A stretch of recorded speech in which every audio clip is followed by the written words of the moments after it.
Entrez. Bonjour. Oh, bonjour Tristan. Est-ce que je peux venir Bah bien sûr, pas de problème. Allez. Yes, par là. Bonjour.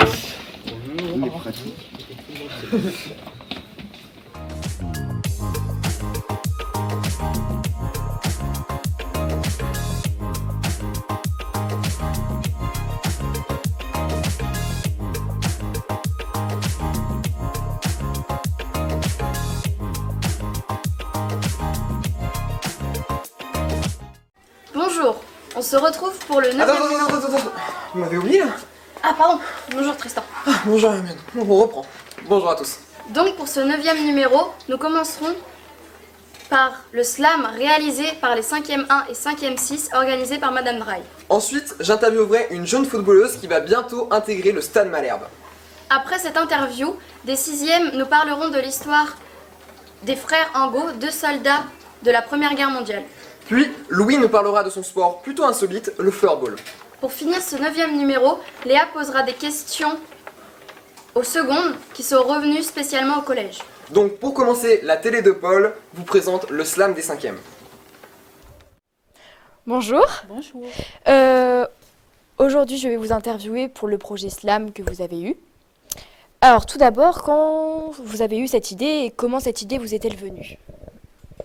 Alors, l'initiative en revient à Madame Dauphin, notre documentaliste, qui a proposé à mes collègues et à moi-même de faire intervenir des animateurs culturels pour qu'ils encadrent un atelier slam. Alors, l'idée m'a paru intéressante pour nourrir ma séquence sur la poésie du voyage, et c'est comme ça que le projet est né. D'accord. Comment s'est déroulé ce projet et combien de temps ça vous a pris au total? Alors, on a eu donc plusieurs séances. Lors de la première séance, on a mis les élèves en groupe. Les animateurs leur ont proposé des textes qu'ils ne connaissaient pas et qu'ils ont eu à lire à leurs camarades. Ensuite, pendant 2 séances, ils ont produit leurs propres textes, se sont exercés à le slammer. Ensuite, ils ont été enregistrés et pour terminer, ils l'ont lu devant leurs camarades. Merci. Pouvez-vous nous donner la définition du slam? Alors, le slam, je pense que Marion le définirait mieux que moi, mais je vais quand même essayer de te donner une petite définition. Moi, je verrais ça, je le définirais tout simplement en disant que c'est la lecture expressive ou en rythme de textes de toute nature. D'accord. J'ai appris que vous avez slamé un texte. Alors, comment vous est venue l'idée de slammer votre texte? Alors l'idée est née, en fait, c'est vrai que j'ai eu envie de me prêter à l'exercice, parce que je trouve que c'est amusant. Donc l'idée m'est venue en rentrant chez moi, un mercredi après-midi. Le texte est un petit peu né là pendant cette période de retour, et en arrivant chez moi, à la maison, j'ai couché sur le papier ce que j'avais un petit peu eu à l'esprit pendant le retour. D'accord. Y a-t-il un message dans votre texte? Alors non, pas de message. Ce texte, j'essaie qu'il dise avec humour les difficultés du métier, les doutes qui parfois nous assaillent, et surtout le plaisir d'enseigner. D'accord. Vous êtes satisfaite du rendu final de ce projet? Oui, tout à fait. J'ai pu constater que ça a permis à certains élèves justement de lever leur blocage par rapport à la prise de parole. D'accord. Y a-t-il eu des coachs ou des animateurs pour ce projet? Et si oui, pouvez-vous nous préciser qui? Alors, les animateurs étaient Marion et Célim, donc qui ont fait un travail extraordinaire avec les élèves, que je remercie d'ailleurs beaucoup. Et donc, ce sont les seuls partenaires qu'on ait eus pour nous aider à mener à bien ce projet. D'accord, merci beaucoup d'avoir répondu à nos questions. Merci.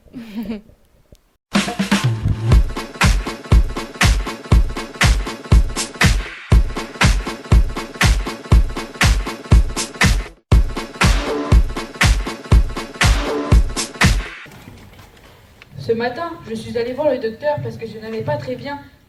Il m'a fait passer plein d'examens pour au final me dire que j'avais la flemme angite aiguë. Je lui ai dit que j'avais la flemme de faire le ménage, mais pas la flemme de jouer aux jeux vidéo. J'ai la flemme de me lever le matin pour aller au collège, mais pas la flemme de jouer avec la neige. J'ai la flemme de répondre aux questions du prof, mais pas la flemme de mettre mes pantoufles. J'ai la flemme de bouger de mon lit, mais pas la flemme de manger des spaghettis. Pour toi, je pourrais refaire la tour Eiffel, déplacer ma maison, traverser les mers, les océans et tous les pays. Mais j'ai la flemme. La vie. On a tous nos défauts, mais on en fait toujours trop. La vie n'est pas un simple texte, on s'exprime mais on parle pas de nos complexes. Toi t'es petit, toi t'es grand, et alors on s'en bat les clans, on est tous égaux et tous aussi beaux. Un jour ta vie s'arrêtera, alors prends les gens que tu aimes dans tes bras, sinon tu le regretteras. Toi tu crois qu'elle est bien ta vie, mais au fond de toi t'as un petit souci. Ne prends pas les rumeurs et les critiques au sérieux, sinon tu ne seras pas heureux. Pour toi la vie c'est se lever à midi, pour toi la vie c'est déjeuner au lit, mais en vrai la vie c'est de rencontrer des amis, et profiter de ta vie, et fuck les amis. Pour moi, la bouffe, c'est les restaurants trop chers pour 5 grammes de viande dans l'assiette, le service très long. Pour moi, la bouffe, c'est les plats de mamie qui durent une semaine, les boîtes de conserve, les repas à emporter qu'on réchauffe au micro-ondes. Pour moi, la bouffe, c'est les fast-foods trop gras qui donnent mal au ventre, les buffets à volonté à thème culturel. Pour moi, la bouffe, c'est les dîners de famille qui finissent en engueulade car papy a commencé à parler politique. Les petits déjeuners en décalé car on fait la grasse matinée. Bref, je ne mange pas pour vivre, mais je vis pour manger. Pour moi, les potes, ça aide à rigoler, à faire du football et ça évite de se disputer. On évite de travailler pour juste s'amuser, surtout au collège et au lycée. Des fois, s'engueuler, ça fait du mal, surtout avec des potes. On s'est connus au carnaval. On doit se faire aider pour redevenir normal, parce que perdre des potes, c'est vraiment grave. Pour mes potes, je ferai le tour de la terre, tout ce que tu veux, même vivre sous terre. Les potes avant tout, les potes, c'est ça qui est vrai. Pour moi, un bon gros tuning, c'est mélanger Multipla et Logan Dacia. Je mettrais Johnny sur les portes de mon Audi et Patoche sur les portes de mes Porsche. Je rajouterais une télé cathodique. En plus, c'est super pratique pour jouer à ma PS2 dans ma Lambo bleue. Je collerais un spinner sur le coffre de la Mini Cooper. Je fabriquerais des calebières pour mettre sur mes portes arrière. Avec mon méga moteur, je rattraperais vite les voleurs. Je mettrais des enceintes dans ma Merco pour écouter mon bon vieux Renault. Pour moi, un bon gros tuning, c'est mélanger Multipla et Logan Dacia. Je foutrais un poster de Benzema sur ma Laguna pour impressionner les gonzesses dans ma Mercedes. Dans mon camion de taco, je ficherais une autoradio. Je collerais des flammes sur ma Peugeot haut de gamme. Et je mettrais le logo René sur ma Chevrolet et le logo de Guingamp sur ma Fiat 500. Bref, pour moi, un bon gros tuning, c'est mélanger Multipla et Logan Dacia. 2, 3, slam! Écoute, tais-toi, retourne-toi. Mais qu'est-ce qui m'a appris de faire ce métier-là? L'accord du participe passé? On n'en a rien à secouer. Ça ne nous fait pas vibrer. Et c'est pas ça qui donne à manger. Je travaille, tu travailles, il travaille. Conjugué, on en a ras la couette. Et c'est pas ça qui va sauver la planète. Écoute, tais-toi, retourne-toi. Mais qu'est-ce qui m'a appris de faire ce métier-là? Je m'agite devant le tableau noir. Mais où est mon auditoire? Un doigt qui se lève. Ouf! C'est la fin du désespoir. Toutes ces copies à corriger. Je serais mieux à Ibiza à me faire bronzer. Allez, c'est bientôt les vacances d'été. Écoute, tais-toi, retourne-toi. Mais qu'est-ce qui m'a appris de faire ce métier-là? Ce qu'on veut bien, c'est inventer le monde de demain et le slammer devant les copains. Je like, tu likes, il like. Ça oui, on prend. C'est quand même plus marrant. Écoute, tais-toi, retourne-toi. Mais qu'est-ce qui m'a appris de faire ce métier-là? Et si c'était à refaire, qu'est-ce que tu choisirais? Je serais prof de français, parce que les élèves, ça me plaît.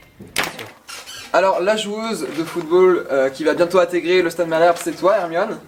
Alors j'ai quelques questions pour toi. Alors déjà, ça fait combien d'années que tu joues au foot? Ça va faire 2 ans en septembre. D'accord. T'es dans quel club? Interrodon. D'accord. Alors, comment as-tu fait pour être recruté par le Stade Malherbe? Alors en fait, le Stade Malherbe a voulu fonder une équipe féminine et ils ont fait appel à toutes les joueuses dans n'importe quel club de la région pour faire un entraînement de 1h30. Et une semaine après l'entraînement, ils ont envoyé un mail pour savoir si on était prise ou pas. D'accord. Alors, quelles sont les conséquences de ce recrutement sur ta vie l'an prochain? Du coup, je dois changer de collège pour avoir des horaires aménagés à mes entraînements. D'accord. Est-ce que ça t'embête de changer de collège ou... Un petit peu parce que je vais perdre toutes mes amies, mais sinon non. D'accord. Alors, la Coupe du Monde féminine de football se termine dimanche. As-tu l'intention de jouer celle de 2027? Peut-être, j'espère. Peut-être. Bon, merci pour cette interview, Anne-Marie. De rien. Nous allons maintenant rejoindre notre correspondante Elisa, qui a participé à une enquête sur 2 soldats du premier conflit mondial. Nous nous reverrons au cimetière pour voir les soldats Louis et Octave Angot.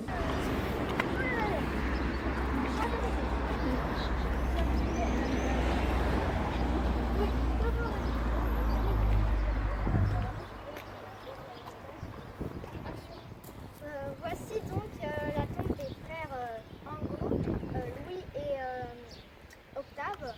Nous sommes au cimetière d'Evrossy, là où ils reposent. Bonjour les garçons. Bonjour. Avez-vous des informations sur les frères Angot? Oui, d'abord on sait qu'Octave Angot est né le 29 octobre 1896, que ses parents s'appellent Judith et Marie. Et quant à Louis, il est né le 4 mai 1893 à Evrossy. Avez-vous des informations sur leur fusée? Oui, on sait qu'Octave Angot mesurait à peu près 1,67 m, qu'il avait le nez rectiligne, le front moyen, les yeux châtains et ses cheveux châtains. Et Louis avait les yeux bleu foncé, les cheveux châtains, un front moyen et un nez rectiligne. Il mesurait environ 1,65 m. Où avez-vous trouvé toutes ces informations? Alors ces informations, on les a trouvées sur les archives départementales du Calvados. Merci pour toutes ces informations.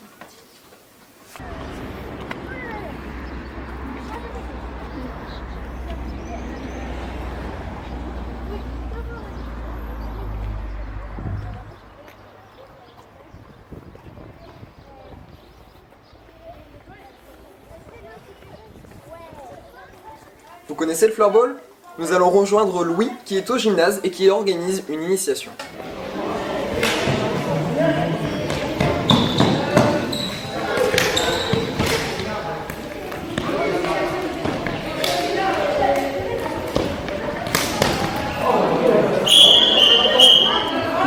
Bonjour. Alors c'est toi qui organise une initiation au floorball au collège? Oui, c'est ça, ouais. Qu'est-ce que le floorball? En fait, le floorball, c'est du hockey. En fait, c'est un mélange entre le hockey sur glace et le foot. Donc, il n'y a pas toutes les règles compliquées du hockey. Il n'y a pas le droit au contact. Donc, et après, c'est des règles assez simples. Il y a le droit au contact, mais pas trop gros. Donc, après, c'est des règles simples. Comme on a une balle et une crosse, c'est vraiment assez libre de jeu. Et on n'a pas le droit de taper trop fort avec la crosse. On n'a pas le droit de... On n'a pas le droit de passer la crosse entre les jambes, mais ça c'est des détails, donc et c'est assez libre, souvent espacé, ça va vite, comme ça, c'est vraiment... D'accord. Où peut-on le pratiquer près de chez nous? Chez nous, le club le plus proche c'est Caen, après il y a aussi Rouen, mais du coup Rouen c'est plus loin, mais après donc il y a très peu de clubs en France, mais nous il y a Caen, et il y a une quarantaine, cinquantaine de clubs en France. D'accord. À partir de quel âge peut-on le pratiquer?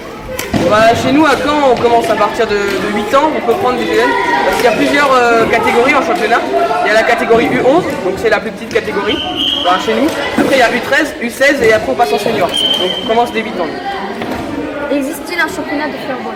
Oui, il y a le championnat du coup, il y a le championnat jeune, donc il y a plusieurs catégories, donc U11, U13, U16, puis le senior, donc il y a 3 divisions en senior, la division 3, la division 2 et la division 1. Donc en division 3, il y a 4 poules, avec ouest, nord-ouest, sud-ouest et sud-est. Et avec division 2, il y a 2 poules, et division 1 aussi, il y a 2 poules. Conférence A et conférence B avec le nord et le sud. Merci d'avoir répondu à mes questions. Et de rien. Bonjour Léa. Bonjour Hermione. Pour terminer ce 9e numéro de la télé de Paul, nous accueillons des secondes nostalgiques du collège. Léa va les interviewer sur leur première année de lycée. Bonjour, alors je vais vous poser quelques questions. Donc, dans quel lycée êtes-vous? Moi, je suis dans le lycée Marcel Gambier à Lisieux. Moi, je suis à Malherbe, à Caen. D'accord. Alors, pour vous, quel est le principal changement entre le collège et le lycée? C'est tout d'abord l'indépendance et les libertés qu'on a et qu'on n'avait pas au collège en fait. Par exemple, sortir lors des récréations, pouvoir manger en ville le midi, plein de petites choses comme ça qui nous changent du collège. D'accord. Se lever tôt aussi par rapport. Parce que du coup, c'est pas la même distance par rapport au collège. Au collège, il faut 10 minutes maximum pour venir. Le lycée, là, j'en ai pour une bonne demi-heure. Oui. Est-ce que le lycée est plus fatigant que le collège? Pour cette raison, oui. Parce que du coup, on se lève plus tard. À Caen, avec tous les transports, etc.